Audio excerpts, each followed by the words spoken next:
Hi there, this is Dami, the editor for Blades in Paradise.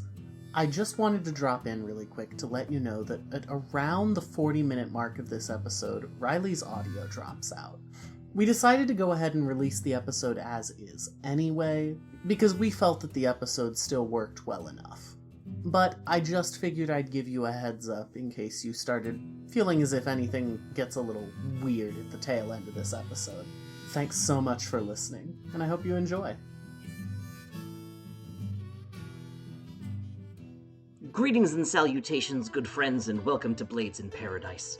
My name is Dr. Winston Thoreau, and I will be your guide to the perils and pleasures of our paradise amidst the post-apocalyptic Pacific Northwest. Now, we'll get to the chicanery and shenanigans momentarily, but before we do, allow me to deliver some news.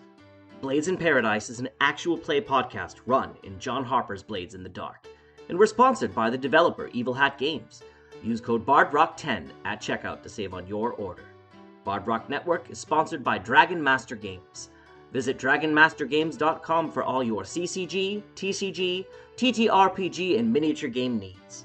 If you enjoyed the stories we tell, you can tip us on Ko-fi or visit us at patreon.com/bardrockcafe. By sponsoring the network, you not only help us provide an ever-expanding library of shows, but gain access to bonus content, the network Discord, quarterly backer games with the network community, and an annual swag bag.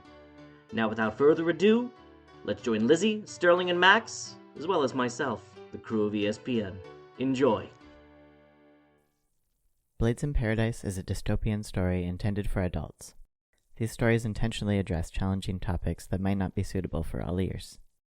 This campaign includes content warnings for gun violence, child endangerment, animal cruelty, unintentional misgendering of a non-binary person, substance use, and graphic descriptions of injuries, including the eyes. Listener discretion is advised. Welcome back to Blades in Paradise, where the only people with more conspiracy theories about the plot than the listeners are the players. I'm Paul, the game master for our delightful dive into dystopia. As always, I'm joined by the curious, conniving con artist of ESPN. Don't know if you just saw, but I'm best friends with the Deathclaw. It's Dr. Winston Thoreau. Hi, everyone. I'm Jim. I play Dr. Winston Thoreau. I am the whisper of the group, and tonight's fun fact about Dr. Winston Thoreau is that he believes that he has come up with the perfect breakfast option. A small cup of espresso, or black coffee if espresso is not offered, 3 to 4 eggs of your particular preference, and a sweet breaded pastry. It can be anything from a Danish to a cruller to a pancake. No meat is necessary in the perfect breakfast. Let's see, I'm going to sidebar the debate here. The perfect breakfast is a cup of Folgers coffee, specifically, a bowl of Lucky Charms, and toast with I can't believe it's not butter on it. That way breakfast is magical, unbelievable, and the best part of waking up. Mic drop. Everything that you put into you would be man-made at that point in time. I represent our capitalist overlords in this particular production, you must remember. Fair. Point, Paul. From mouth to anus in 5 minutes. Well, I am Justin. I play Maximilian Graves, the octogenarian or more. We are not sure at this point. And just to give a little highlight from last time, like our good buddy Dr. Thoreau did, kicking in the hall just the other day, I was lucid with a lot of stuff to say. Left the vault empty, left out with my crew, went back to the Tightwad and forgot just what to do. So, I am back to my old self. So, did we all individually prepare rhyming verse for this, or is everyone freestyling because I did it? I'm scrambling trying to write something better than what I had prepared. Not better than what you did. Queenie's always like, I'm Lizzie. I shoot shit. I'm Queenie. Calhoun. Play Lizzie the Hound, the crack shot of the group. Calhoun. Because, well, like John Wayne, I just shoot shit. That's it. Fun fact about John Wayne, he used to be Singin' Sandy and wore a very large 10-gallon white hat. I knew that. I knew about the hat. Hi, I'm Riley. I play our Brush and Scrappy schedule and tank. Combo fact today, as promised, but nothing too wild. Sterling Amelia Ackred is an only child. You could tell by the way that they behave. I don't know. You could tell by how much Sterling compensates by having a million baby children. Also uppercutting dinosaurs. Lots of only child's uppercut dinosaurs. I didn't know I lost out on the ability to uppercut dinosaurs by having a little brother. Darn, I'm gonna have to contact my bro after this and let him know what I missed out on. Should I have gotten that done before my sister was born? I was 8. Yes. Damn, I'm a failure. You had a small window. My brother's gonna get a text message, "You're the reason I can't fight dinosaurs," at 9 o'clock at night. Alright, anyway. Cut to Paul outside the Museum of History. You know what? It's okay. It's never too late to be an only child. I don't know, this feels like that thought exercise where they asked a bunch of men if they thought they could score a point against Serena Williams, except men boxing with dinosaurs. Yeah, I could take a dinosaur. Just give me enough prep time. I got this. I mean, technically you're fighting the dinosaur. You will lose and you will be eaten, but technically you are still fighting it. I did not word my sentence correctly, alright. Anyway, I'm going to go ahead and give us a recap. Last time, you met Dr. Dexter Von Feelgood, who explained to you the secrets of making homunculi, and revealed that his research was stolen by none other than his research partner, Famous Nathan. Fucker. Exactly. He hired you to go to Salvation and recover his stolen research from Nathan's private lab when you get a chance. On your way back to Tightwad, you were attacked by a Deathclaw from fucking Fallout, which you defeated using a rocket punch and ghost magic. And then you realized that Deathclaw was also sent by Famous Nathan to try and assassinate Dr. Feelgood, so you brought him back to Tightwad, before sending the Deathclaw off to go make more baby Deathclaws with the other Deathclaws in the wild. On your return, Dejanay French revealed to Winston in confidence the blood samples that he gave her boiled when exposed to direct sunlight, before Winston was able to determine the blood belongs to former ESPN CO, Benny Franks. And that's where we resume our tale. Winston, you've just made this realization. What do you do next? I go over to Mayor McCheese's office and ask for their finest conference room in Tightwad, so that way I can gather the troops for a war council. So you do that, you emerge from it, and while you're marching over to Mayor McCheese, Dejanay follows you out, and behind her is this little red-headed boy you kind of saw coming and going in the office. You didn't really ask anything about it. And she says to the rest of your cohorts while you're marching to Mayor McCheese, "Hello, y'all. This is my assistant, Red Bull. He has some goodies he's been working on for you all. Go ahead, Red." And the boy, who looks no older than 16, with red mop-top hair, green eyes, and entirely too many freckles, approaches you all. First he approaches Max with what looks like an accordion-like section of bronze tubing. "May I, sir?" May you what? "I have this upgrade for your Swiss knifey arm." Oh, by all means, go ahead. So he pulls out a screwdriver, he undoes a section on the forearm, and he swaps out the tubing. Now your Swiss knifey arm. Slowly. It's too good to speed up. You just slowly unscrew them. He handles the screwdriver more delicately for you. Eventually, Yes. after he very sensually installs this new piece, you now have a accordion length on your arm. Your arm can now extend up to 20 feet from your body. You will have -1D for anything you try doing with the arm once it gets more than 10 feet from your body.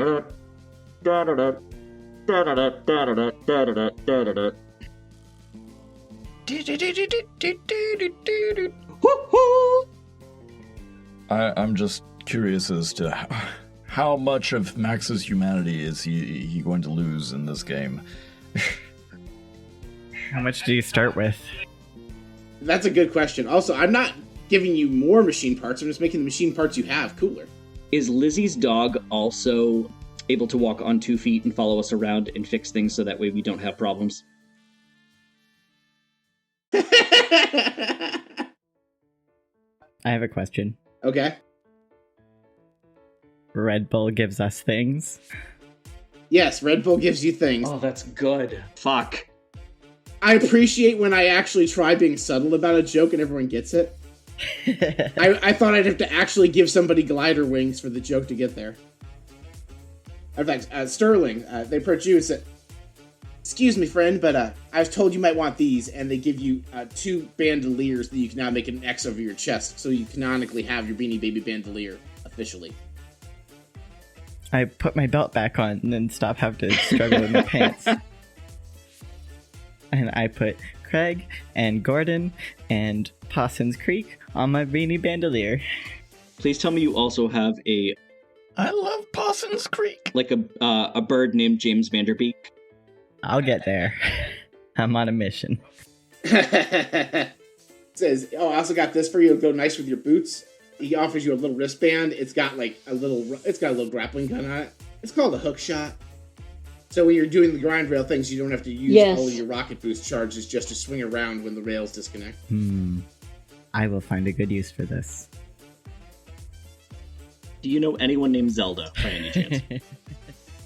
Excuse me, sir. This was a reference to Ratchet and Oh, Clank. that's good. I forgot about that. Oh, cool. Ratchet has Fair. grind boots and a hook shot. I also have this for you, Miss Lizzie. And Red approaches Lizzie, who is now back in the voice chat. He holds up what looks like a itty-bitty computer. And by itty-bitty, I mean small for a computer, but enormous for an accessory he plans on strapping to your arm. Is it a Yu-Gi-Oh deck? Figure Red Bull I probably know from around town. No, it's not a dual disc. It is a Pip-Boy from Fallout. I had a cool name for it, but I had to rewrite my DM notes because I lost the word file, so I'd forget the cool thing I was going to call it. Red's automated targeting system? Oh, no, Yeah. that part I knew. Red's automated target system. No, that's a Gotcha. program on the device. I can't remember what I named the device. Anyway, Lantern Corps was developing this before they fired my paw. He took the prototype, and I've been working it up. So if you don't mind, and he holds out like a little leather strap, like you can see like a little needle. I think it will pinch just a touch. You feel a light pinch, and then he puts the computer on there, and you feel a little jolt as the computer boots into your nervous system because it is part of your body now. And it gives you these little goggles, and you see when you pull the goggles down, there is a digital display on them. I love how he just said that there's a computer that's part of your nervous system, and you were just completely nonplussed by it. You're like, yeah, that's fine. It's just in my brain. But yeah. Yeah. That's I, normal. and as Doc says that, you notice I am messing with the controls. So this thing gives you a bunch of things. The boring stuff. It tells you the time. It can play the radio. It has, a bunch of other little digital displays, the temperature, the weather, barometric pressure, humidity. Fun stuff. Because this computer is wired into your nervous system, it helps you think better. You have plus 1D to tinker, study, and survey in all controlled situations where you can access the computer. But only in controlled situations because you don't have time in other situations. You also can, once per day, use the computer to enhance your targeting ability. You will slow your perception of time to basically the point where it has come to a dead stop. And you can perfectly aim 1 shot per target at the expense of 2 stress. You basically fan the hammer on your gun and shoot a bunch of shit perfectly, but then you're going to be really exhausted because you just stopped time in your brain.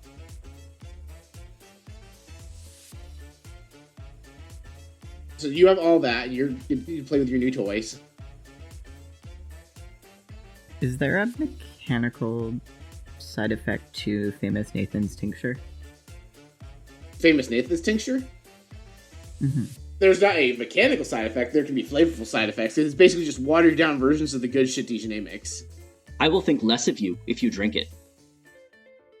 I did not forget you, Doc. Here you go, and he hands you what appears to just be a flashlight.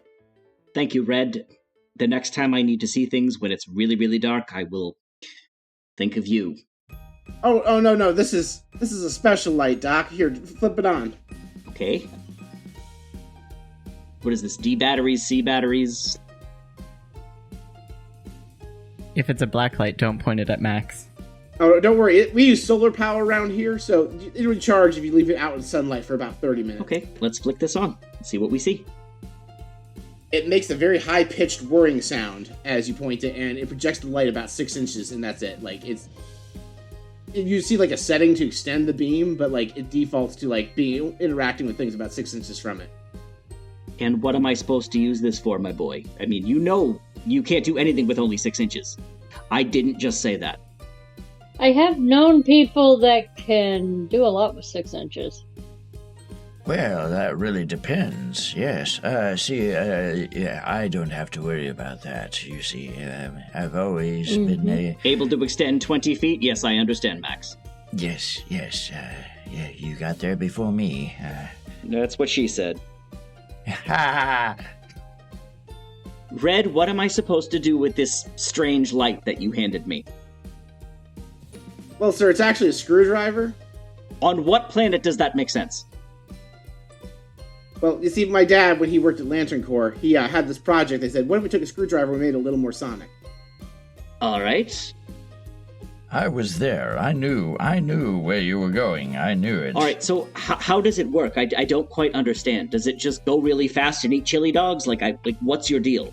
So check this out. He walks you over to the Wienermobile. He climbs inside and he pushes the lock. He says, go ahead and get in without using your key, Doc. I don't want to break the window. Like, what are you expecting me to do?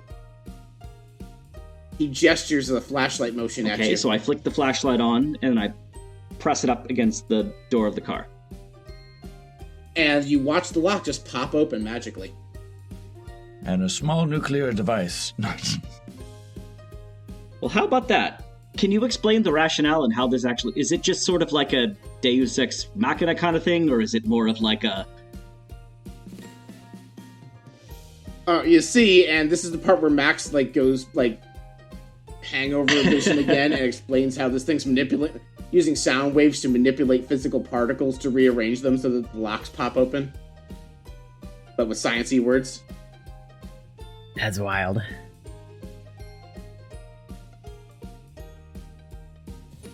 Yeah, it works on locks, in physical locks, digital locks. Yeah, if you find any of the newfangled computer things they have in the big cities, you can just open a computer without using the password on it. So when in doubt, try it out, is what you're saying.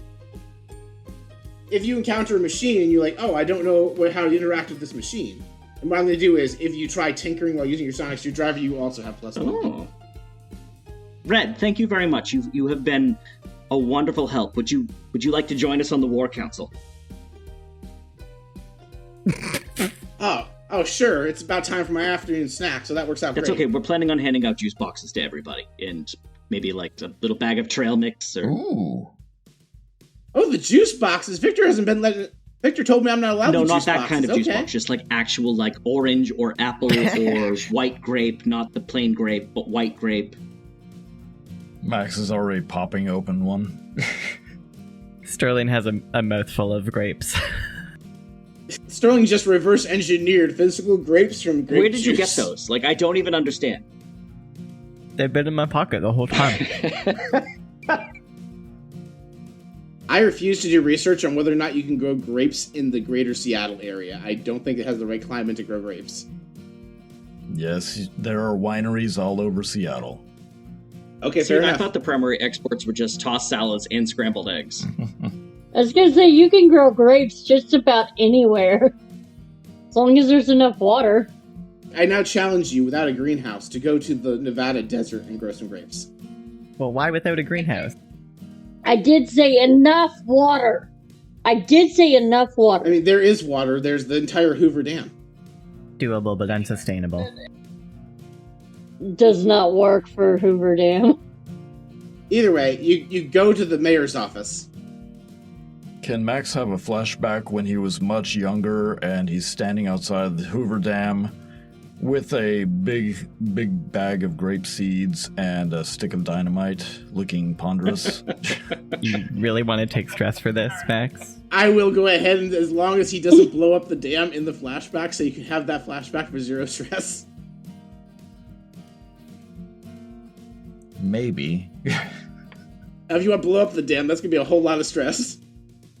I want him to roll to see which he would throw, the grape seeds or the dynamite. Here's the thing. This is the secret origin of how Max lost his hand, because he threw the grape seeds. There you go. This is a long con. It's going to be, at one point, he does blow up the Hoover Dam. We're just introducing it now, 24 episodes before it actually happens. Foreshadowing. Absolutely.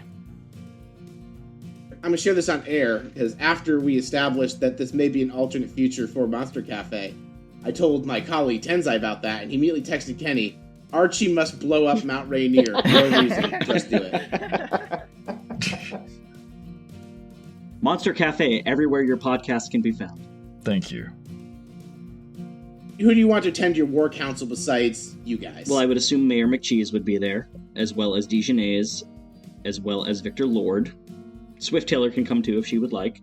But I think for the most part, unless I'm missing someone important in town, and I'm going to rely on Lizzie to fill that in for me. Red Bull. Mom, Pa. Sure. Your mom and dad and Red Bull are more than welcome to come. Nelson Willie is there to provide the catering. I assume that the fancy conference room is just the bar. You go to the conference room and you're like, why is there a long hallway and stairs? And you come out and you're just at the tavern. Yeah. The mayor's office is just on top of the bar, so he can go down immediately after he's done for the day. And the only difference is he pushed a button in the intercom to get the conference room ready, and there's just a conference table set up in the bar now. There's a box of Long Johns in the middle. And they taste distinctly fishy. Max ate every single one of that. We went over this. Dr. Feelgood is there as well. He's like, what the fuck are these Long John things I've heard of? These are just giant eclairs. I'm right there with you, Dr. Feelgood. I've never heard of a Long John before I even walked in here. I mean, I've heard of a Long John, but I thought it was men's underwear. Yeah, this guy knows what I'm talking about. Absolutely. When you get cold, you just... I'm wearing... Oh, no, I'm not. Never mind. You never wear any long johns. That's a rarity. I wear clothing. Yes, you've always got your rat coat on. It's very comfortable.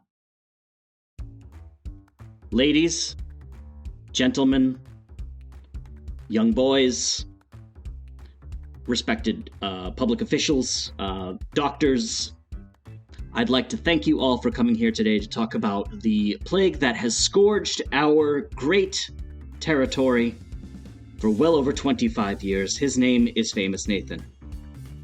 Dr. Feelgood, I'd like to invite you up to give us a brief understanding of what we may be going up against with Famous Nathan and the materials that he has stolen from you in an underhanded and dastardly fashion.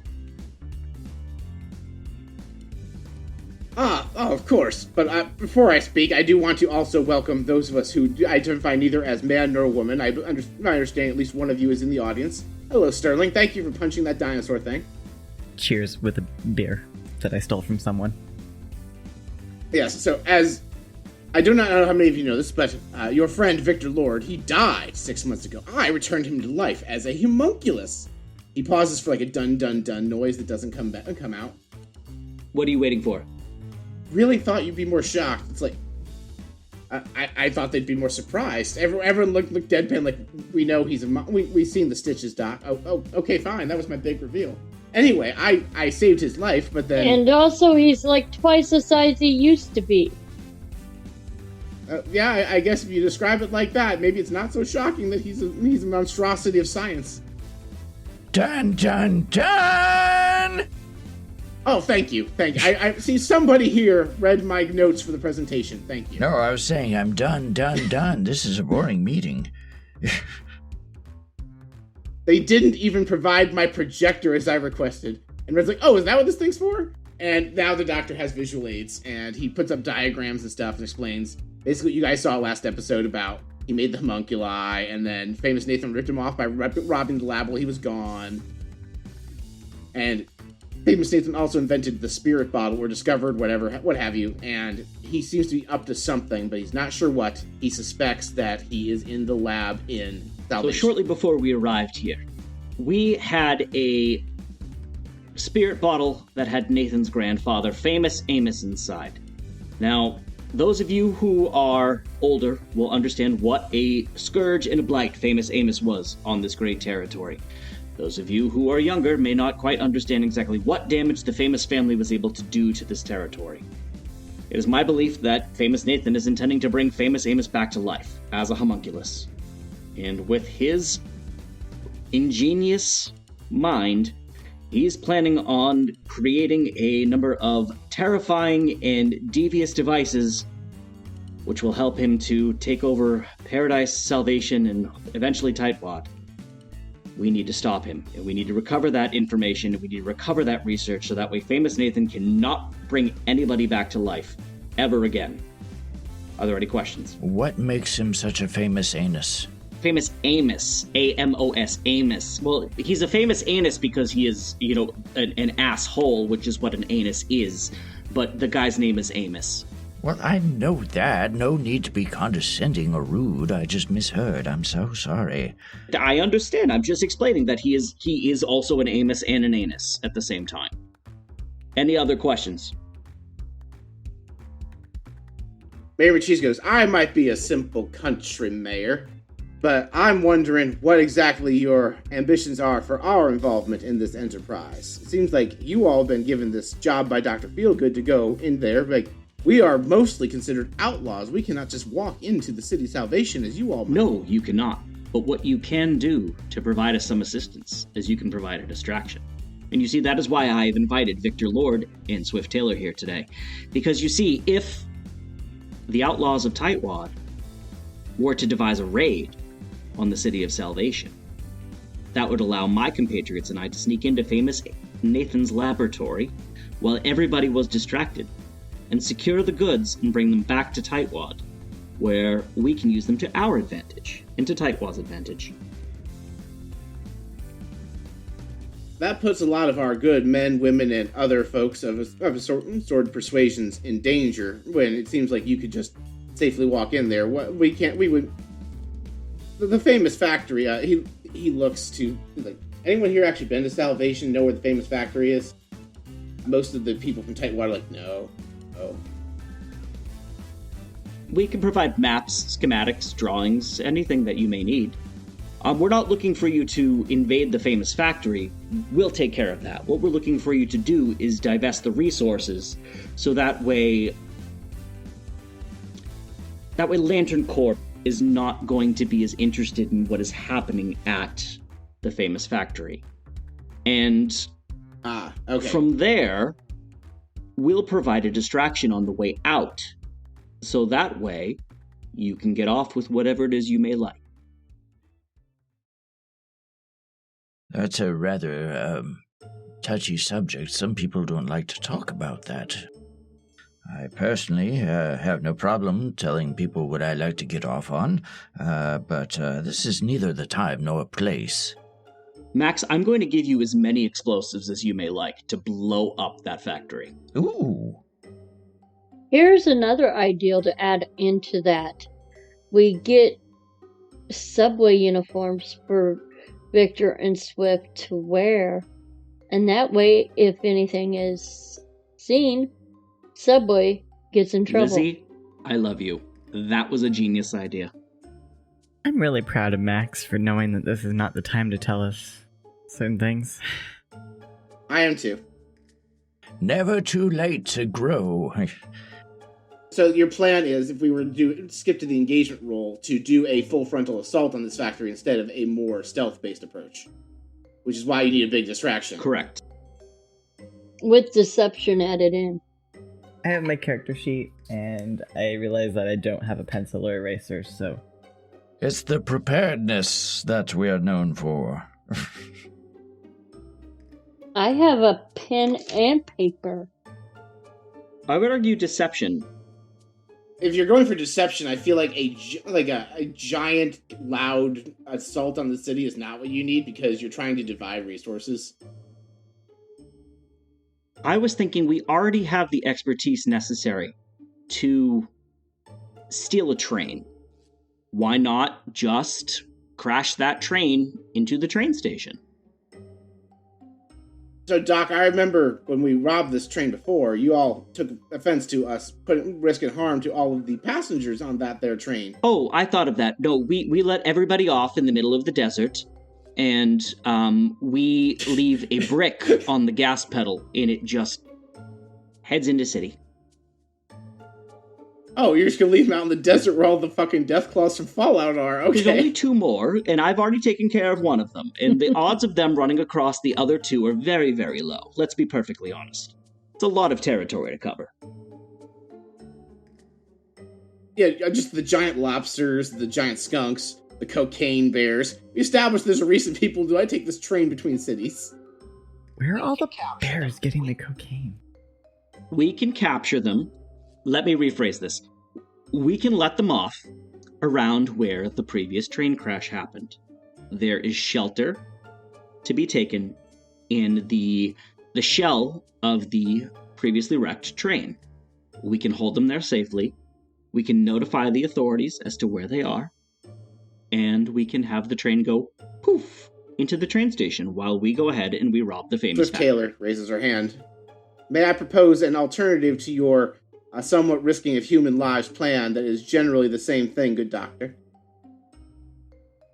But of course, Swift Taylor, I respect How your about opinion. instead of stealing the train going to Salvation, we steal the train that's going to be leaving Salvation, don't let anyone on it, and we have a getaway car. I also like that idea, Swift Taylor. That is wonderful. Lizzie, you grew up around strong folks. That will require far less resources from us. You're just now realizing this? Yes, I'm just now realizing this because the last time that we ran across them and they were going across a plan, they were trying to shoot me with a gun. Oh, hon, we did shoot you with guns. I know, right in the arm, and it still hurts. Thank you very much. Still? In my hand. I still owe you for that one, Swift. No, your friend Max paid me back anything you owed me by stabbing me in the fucking neck. We are not affiliated with him. You are literally affiliated with him. You are... There you go. I was going to say you are by definition affiliated with I'm him. not responsible for who my boss hires. Wounds. Words hurt worse than these wounds. Yeah, and by matching uniforms, I mean you all have like an ESPN logo on a pin or something somewhere on your person. On my bandolier. There you go. All right.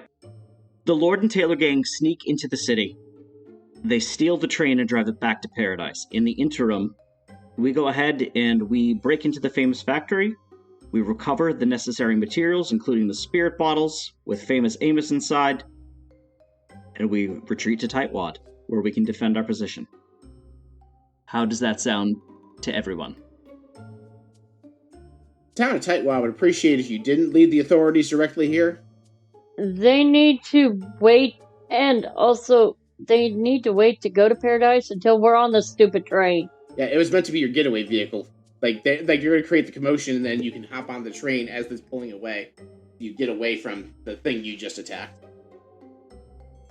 Which means we're going for stealth more than deception. Oh, you need me then? Why, you like to blow stuff up. Yes, quietly. You can't blow anything up quietly. Sure you can. Okay, so we sneak into the famous factory. We trigger an explosive. We hightail it to the train. We take the train back to Paradise. And we disappear before the train appears. You know how to drive a train?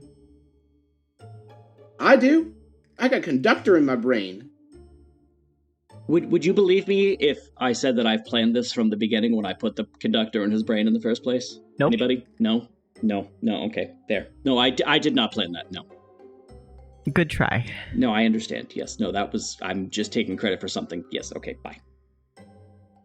It's adorable. Alright, so it sounds like we have a plan. So we will do the engagement roll, but I will say you do have the option to, if you want to briefly do downtime activities in Tightwad. I'll also let you bank them for later if you don't need any of the important ones. Who hasn't done an engagement roll yet? I know Jim's done one. I feel like Sterling hasn't done one yet. Sterling has not done an engagement roll yet.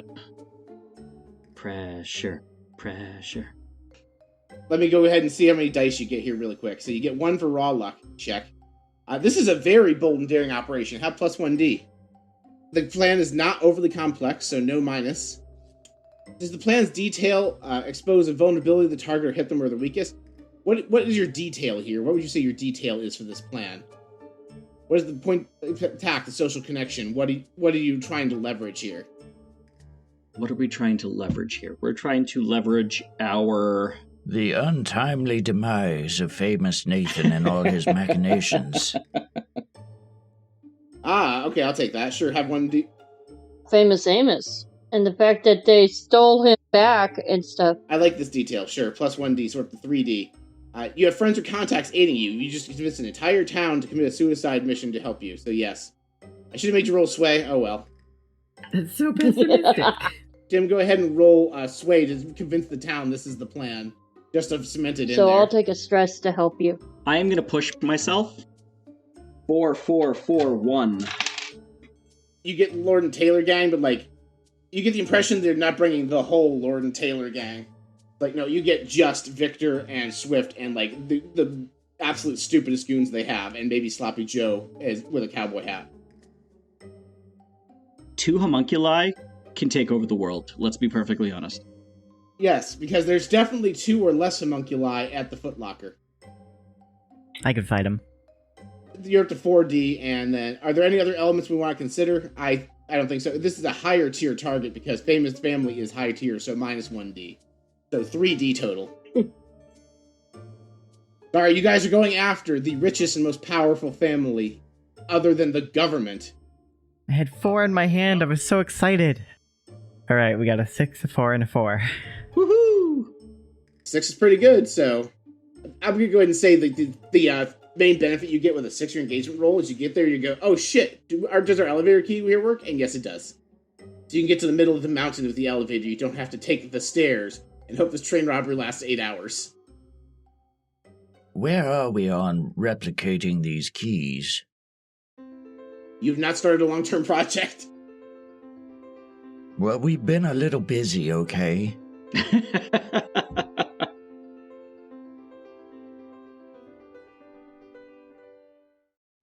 Enjoy what you're hearing?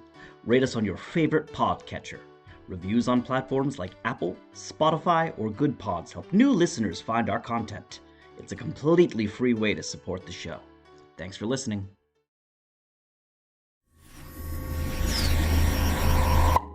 Where are we now, Llewellyn? Well, Meanie, it looks like we've arrived in a universe where Jump Leads is part of the Bard Rock network of podcasts. The Bard Rock Network? Wow! That's a whole new audience ready to experience our adventures jumping through parallel universes, like when we found that colony of religious robots, or the time we were chased by a knife-wielding dinosaur. What about when you spent a whole episode looking for a bathroom? We don't have to talk about that. Listen to the scripted sci-fi comedy podcast audiences are calling hilarious with a lot of heart and wit. Jump Leads, Season 1 available now, wherever you get your podcasts. Season 2 coming soon. Who was that? Sounds like this reality is actually an ad spot. An ad spot? Wait, so none of this is canon? It was, until you asked that question.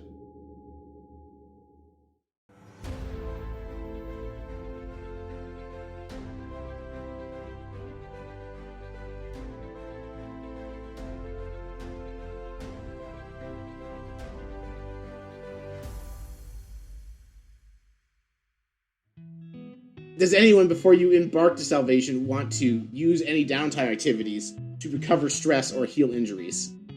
Since this is your biggest heist ever. I don't have any injuries. Yeah, you do have the mushrooms. You can always just eat the mushrooms if you don't want to do a downtime activity. Sterling canonically has 2 mushrooms. I think I'm gonna power through. Sterling likes Tightwad and doesn't want to wreck shit in here. You can't buy a Beanie Baby? Oh, that's not my vice. You can have multiple vices. Real life tells me people can have, like, somewhere in the neighborhood of 6. If you wanted to, like, try and win a Beanie Baby from the claw machine in the tavern, that could be your vice. Nelson might even look the other way if you shake it to make it come out. I'm gonna roll for it. Evens, I'll do stress. Well, that's odds. I'm powering through. Okay. Anybody else having... I will say this. If you have... Does anyone have injuries? Because Dijonay made you good medicine. I have a formerly broken, now sprained arm. Yeah, Dijonay will give you the good medicine. I'll just... Without a roll, you can just clear 1 injury of your choice. Oh, awesome. Because she made She made not watered down shit. You can all, that's one downtime activity any of you that want to heal I us. will update that on my character sheet with my pencil and eraser that I have handy and prepared. And I've erased the tincture that I drank. I guess Sterling's drunk now because I had the whole thing. It's fine. It's like 3-hour drive. First of all, Sterling is the hardiest member of the team, and second of all, it's like I think we established it's a 3-hour train ride between Salvation and Paradise, and Tightwad's like halfway, so you have an hour to sober up a little. Having a nice nap. Is anybody else partaking in Dijonay's?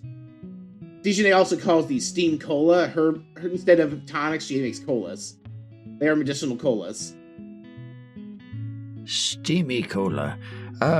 No, not so much partaking. However, I do draw a penis on Sterling's forehead as they are sleeping off the as effects, is tradition, as it were. As was foretold. Noted. And I probably grabbed a bottle of whiskey from the bar before we left. AKA, I'm gonna try and do a little bit of stress. Sounds like everybody is good on medicine and stress. No one wants to do anything narratively before you embark on this very dangerous and high-risk heist. Are we taking full downtime activities, or are we taking, like... Grabbing the bottle of whiskey is my narrative. Yeah, if you want to skip the narrative part and just do it because you have the capacity, you can. I'm gonna try and relieve some stress. I got 3 bars. I overindulged. Oh, one of the features I forgot to give you on your, obviously a Pip-Boy from Fallout, Queenie. You have a function as a short-term radio walkie-talkie on there. Red does give you all walkie-talkies, but yours streams directly into your head, so you don't have sound. Everyone else has to actually make noise. Also, you can definitely radio for other friends that way. All right, well, I'm also going to roll to reduce some stress, so let's see how we do here. All right, I hit the mark perfectly, so we're back free and clear. 4 stress down. No, mechanically, Queen's brain is just a computer now. Alright, so you drive to Salvation. You see, as Max takes off his lower part of his prosthetic leg and unscrews the toes and pops open, and there's a live rat looking very disheveled. Where do you keep getting those things? What? We're in a post-apocalyptic setting. There's rats everywhere. You're going to yes and the entire rest of the episode be giving you guys items to summon meaningless animals, okay? Yes, his name is Frederick. Frederick, the mostly alive rat. Victor leans over to you and says, I don't think you're supposed to name things you plan on killing there, friend. Victor, all my chickens at home have names. I named them all Frederick. And you know they don't stick around but a year or 2. Then they go to a farm in upstate New York. They frolic on that farm for the rest of their lives. They still send you birthday cards. Oh, that's where we sent the dog that we used to have at the orphanage. It's a really nice farm up there. Oh, so I came across this TikTok I'm going to share with you and the listeners, specifically Jim. I saw this in half an hour before I got recording. There's this guy, he's making a website for orphans. He forgot to give it a homepage. Oh. So what you're saying is the orphans have no address. Exactly. Alright, you successfully drive the Wienermobile all the way to Salvation without being attacked by monsters because you got a 6 on your engagement roll. You know that you can signal Lauren Taylor Gang to start their train... robbery's not accurate, their train theft at any time using your wireless radios. You take the elevator. Strategic relocation and allocation of goods. Steal. I believe it's called unwanted procurement. I work for local government, so that has a different meaning to me. We were just calling it borrowing without intent to return. You are in Salvation. No one knows you are here to commit a crime. Do you have anything you wish to do before you approach Famous Footwear? Flashback. The dog's name was Bernard in the orphanage, and Max is walking up with a leash, looking very sad. I'm afraid it's time for Bernard to go. No, just kidding. Wait a minute, I have a trauma now. I now have a trauma. I was gonna say, you wanna know how much stress you get for... You know how much stress you're gonna take if you did anything to that dog? I just want to point out this may or may not be a flashback to the time Max burned down the orphanage, because how many times has he gone to an orphanage in his life? He rescued the dog from the burning orphanage. That dog is an arsonist. Affirmative question, any plans before going to Famous Footwear? Yes. I would like to go to... Well, I'm probably going to have to roll for this. I want to think about a place that Nathan may be going to or attending to either acquire work or to try to impress a client, and I want to try to find him before go and rob his territory. Okay, that sounds like a flashback, actually. Unless are you trying to survey the city? Like, you're going to explore the city, or are you trying to, like, know where he's going to be? I want to have an understanding of where he's going to be so I can keep him from being in the place where we are going to be. He's using what used to be the internet, but now it's called the yarn, because, it's overlapping and tangled. I'm about to get another experience point in insight here. That's a 5 and a 1, so I'm going to take the 1 on that one. And an EXP. Go ahead and roll survey, actually. I have an idea how to flavor this. I'll say situation is controlled. Yeah, you have no fucking clue. You're looking around, you see all these posters about Famous Nathan's next project, and it doesn't occur to you that any of them might lead you to where he is. He actually is putting up advertising. He's going to televise this really big race out in the country. So if somebody were to not roll one on the survey, they might intuit he's probably working on vehicles for the race. Somewhere where they would have vehicles here in the city. Oh, like mutant badgers, really big race. Or it could just be orcs or ogres, Tarasques. Racist Badger actually is a card in Combat Critters, believe it or not. Racist Badger. I would like to kind of stake out the Famous Footwear and try and find a place that is easy to get into and not defended that much. All right, go ahead and roll survey. I will say, in order to do this, you all do have to take the elevator up to the Artisan District, because that's where Famous Footwear is. So you are now 500 stories What's up. the name of the elevator attendant in Salvation? It's Jeff's cousin, Jeff. Thank you. I was hoping you were going to say that. Is it Joeff? It's Geoff. Geoff. Jeff with a J is... I got a 5 and a 4. So 5 and a 4, what you see is, as you approach Famous Footwear, it is an enormous building. Most of the buildings in like these cities are kind of like built into the mountainside. No, there's just a fucking cliff that extends outward and is very firmly supported that holds this giant building. I'm going to do a shortcut here. You know, like, the famous cover for the video game Final Fantasy VII where Cloud's looking at this giant fucking building, and that building is Shinra Inc.? That's Famous Footwear.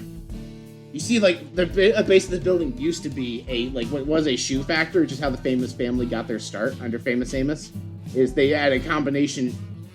This building started out a long time ago as a combination shoe factory and bakery, because the two things the Famous family was known for at the time were making shoes and making cookies. It has since been grown into an industrial-sized warehouse that has large office spaces on the top, including a penthouse, where the Famous family all live at the very, very tippity top. I will note that this is their original home city, their home factory, but they do have similar facilities across all the major cities in the West Coast area of this country.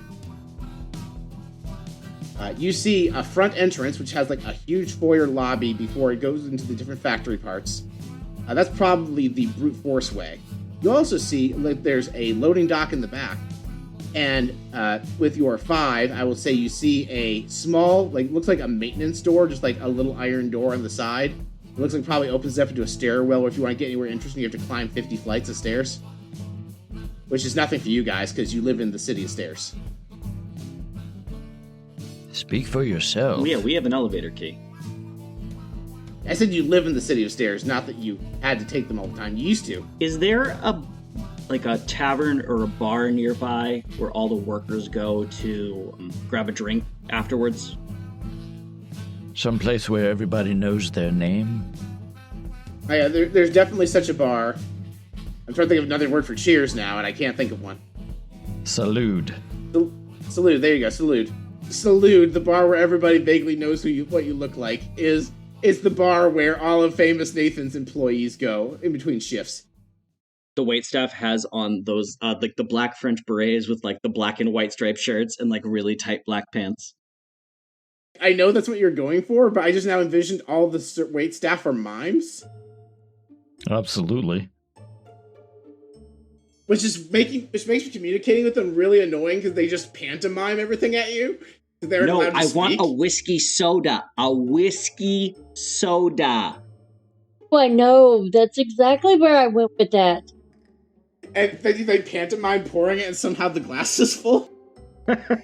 Terrible service. They're always walking against the wind or finding themselves trapped in invisible boxes.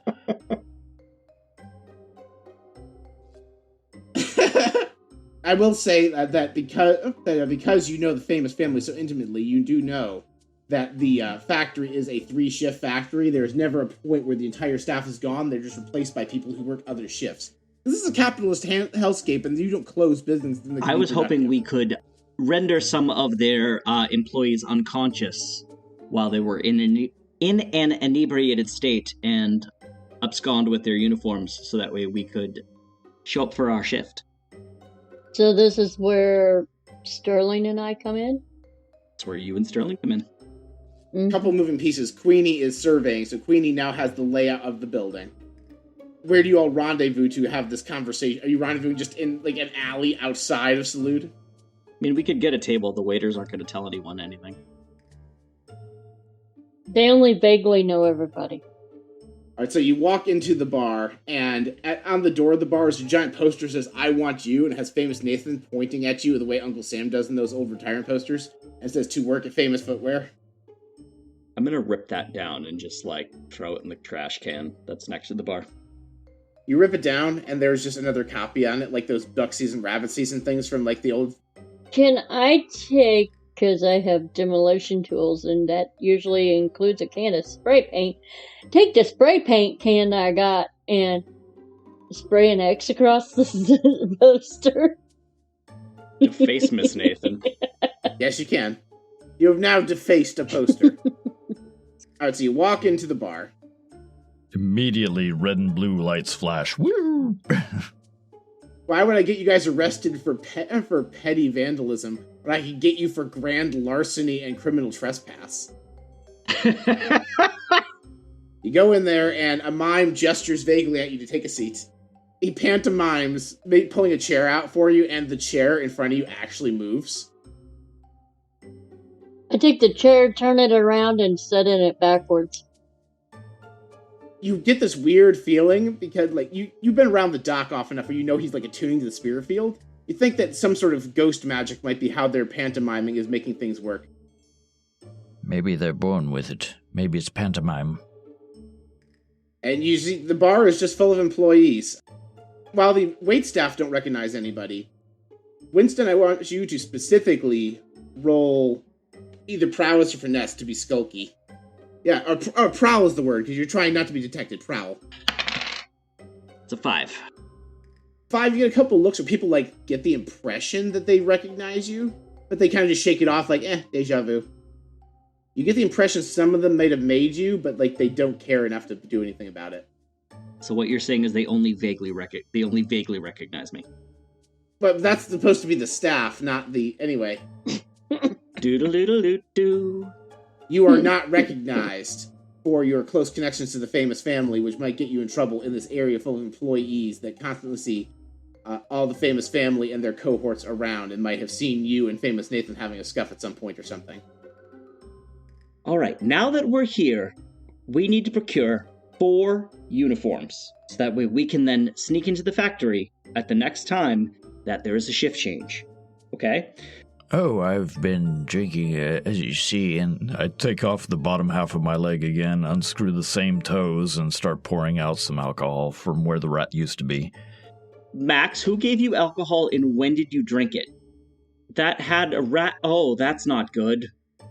That's not sanitary. No, oh, God. It's not... Oh. Why don't we see about buying the bar around and start to get somebody drunk? Well, hello, sir. Would you like to come and join us for a beverage? We can pour you out of the foot, if you'd like. Or we can order from the bar, if you'd like. Hi, my name is Conclusions. Nice to meet you. Oh, I just wanted your drink. If you want to share your hooch, that'll cost extra. Yeah, Conclusions is conveniently a non-binary person who's roughly the same height and build as Sterling. Oh my. I'm liking this place a little bit more. Conclusions looks at Max, looks at Winston, and goes, "Are we about to have an orgy? Is this the thing?" Well, it's been a minute, but I will warn you, it's like a black Twizzler down there, as my friends do know. You are a very large individual, and I just want to say that I'm impressed by you. Okay, because I thought by the way you all were talking, you wanted me to take off my clothes. I'm not interested in any kind of chicanery or happenstance. I'm just interested in learning more about you because I like making friends. You heard absolutely right. I am in the mood. You see, I don't have much time left on this world, and I just want to feel the warm embrace one last time, as it were. Carnal pleasures. You can count me out of it, that's for sure. No, Max, you know what the doctor said. They said that if you were to go ahead and engage in those types of activities, the dirty, gross, nasty, physical types of activities. Oh, but I must. You see, if I don't, I'm afraid, as they used to teach in what was known as public schools, the scrotum swells and it eventually will explode like the cartoons. And it's been years. I feel like Max walks Conclusions out to the thing, and are you planning on doing a fade to black and he's just unconscious from exhaustion, or are you planning on doing some assassin shit and knocking him unconscious? Lizzie, Sterling, Max, I think we need to leave Max alone with our good friend here and allow them to work things out on their own. That sounds good with me, and I go to the bar. I grab Conclusion by the hand, and I smile very softly and give him the bedroom eyes, as it were, and I look at his friend and say, "You know, it would be a shame if I went out with a single bang." Alright, go ahead and roll sway to try and get 4 people of roughly the right height and build to follow you into this alleyway. There will be money involved if necessary. Ooh, I got a 3 and a 5. Alright, the 5, you get 3 gentlemen, but there is no one of approximately Lizzie's build that follows you. We can work with that. Skirmish. Roll skirmish to just knock these guys. I'm gonna assume you're doing the thing where you grab them by their heads and smash them together with coconuts to knock them unconscious as fast as possible. Sterling, crush. Pretend it's Victor, and Victor is challenging you to a fisticuffs, and you have to win in the fisticuffs.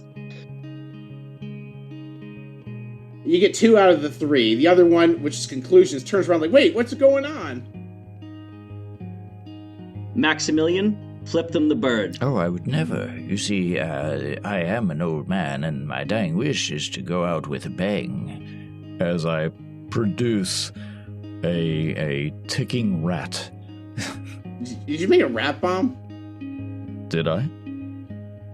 I don't think so, because I feel like the rat just has a clock on it, because also you need the uniform, so blowing the guy up would be counterintuitive. Just see a chain dangling out of its mouth.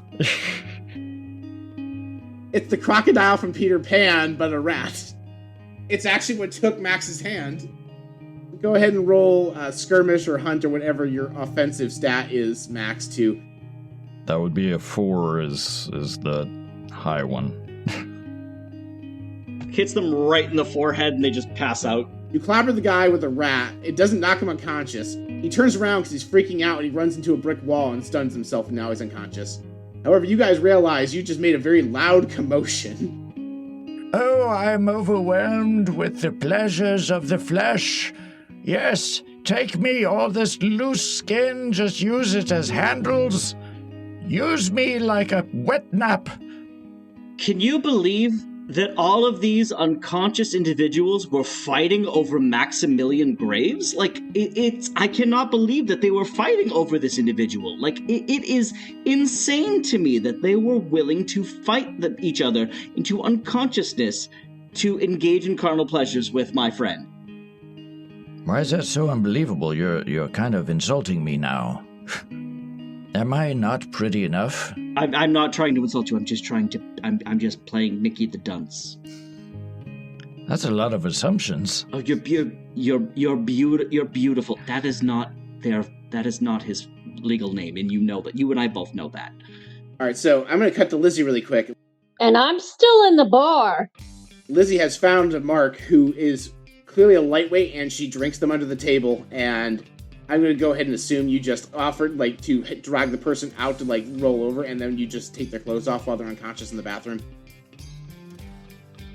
Roll prowl to try and have no one notice that you changed outfits in the bathroom. I got a 5 and a 3. A couple of employees look the other way. One of the mimes just holds out their hand for a bribe, I won't say nothing if you pay me. I give them a couple... So you emerge from the bar, successfully acquiring the uniforms, while your friends are making this huge commotion about how there's going to be all this fornication in this alley, and red and blue lights pop up. What were you guys doing? Hey, I'm Sergeant Pepper. I heard y'all screaming about doing sex acts in an alley. Do you know that's illegal? We are just humble Jehovah's Witnesses, and we were trying to speak to them about their Lord and Savior, cheese and rice. Oh, you guys are the Jehovah's Witnesses, the guys who worship that guy who wants to summon a meteor to bring the apocalypse. I got you. Yes. Now, Sergeant Pepper, do you have a partner with you? Yes, as a matter of fact, I do. What is the yes and you're going for here before I just make up a name? Or are you trying to make me make up a name? No, I'm just asking if Sergeant Pepper has a partner or not. It's a simple yes or no question. Yeah, this is my partner, Mrs. Salt. Oh, thank you. Mrs. Salt, Sergeant Pepper, our particular reason for being here is we heard a commotion going on in the alleyway, and when we came out, these 3 individuals were engaging in fisticuffs and proceeded to knock each other unconscious. You may want to report them to their employer and to everyone else around here, but I would not go forward and arrest them. As you can see, there's nothing else really to deal with here. You can let them sleep it off in the alley, and we'll go back in and we'll finish our drinks and we'll all head off for the evening. I'm confused because I heard that old man over there yell about raucous lovemaking. It sounded an awful lot like he was in the process of having sex acts with these 3 unconscious gentlemen. No, that's my grandfather. He's a little senile. He's very, very, very old, and you see, my grandmother died about... Yea, though I walk through the shadow of the dong, I will respect a weevil. We lost my grandmother, about a week ago, and so we're just trying to take... This is the place where they met, and they fell in love at Salud, and so we just want to make sure that he can have one last night where he can think of her, and he's not sure where he is or what he's doing. Are you sure it's your grandmother? Because everyone there only vaguely recognizes each other. Well, we're not originally from here. It's a chain, a restaurant chain. Oh yeah, that's true. The famous family owns them all. Of course they do. Of course they do. And Lizzie's in the background, just rolling her eyes. Alright, roll sway to convince the Sergeant Pepper and Mrs. Salt that you, in fact, are just walked in on this thing and there is no shenanigans. I was actually going to offer Sterling the opportunity to knock them unconscious, which is why I was asking if there was a partner in the first place. I will roll sway, but I will give Sterling the option to knock them unconscious if they would like. It's a 4 and a 3, so it's a mixed success. Tell you what, you all come with us down at the station. We need your statements about this brawl you apparently witnessed, because you see, now we got a call about the killing. We got to file paperwork, so it would really help us out. So is Clunk a place? Is it a small town? Is it? Why don't we go over here and discuss this Clunk? Clunk is actually Tightwad's sister city. It's where the Amish faction of the Outlanders are. I believe it's Hatchet and Clank. Yeah, with a 5, you go to clobber them, but what happens is when you clobber them, one of them slumps back into the police car and lays on the horn, and the siren blares on, and you get the impression you have a very brief amount of time before more police officers arrive. And I'm dipping out. Only one of you successfully procured a uniform so far. The unconscious bodies are still wearing the clothes because you hadn't gotten to the strip them naked step yet. Sterling, scoop the bodies, let's go! Scoop the bodies off the floor. Scoop the bodies off the floor. Scoop the bodies off the floor. Dish, dish, dish, dish. You just conveniently find a completely obscured phone booth so you can change like Clark Kent. I think what Lizzie remembers as she's trying to find somewhere to tell everyone to go is she remembers seeing that maintenance alley next to the factory that didn't seem to have anybody go there. It looks like it's just the janitor's entrance. And that's where you all are bolting as tonight's session ends, is towards that alleyway next to the Famous Footwear factory.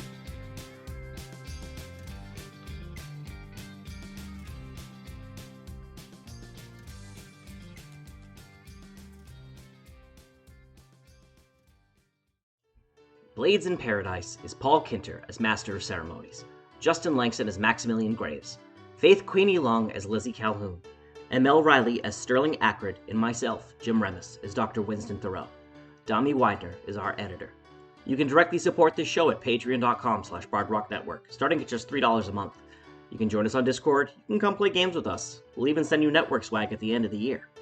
You can visit our sponsor, Evil Hat Games, and use code BARDROCK10 to buy cool games like Blades in the Dark, and let them know we sent you. You can support the podcast for free by sharing us on social media, word of mouth, or rating and subscribing on your favorite podcatcher. Lastly, you support us just by listening. Thank you for listening, dear friends.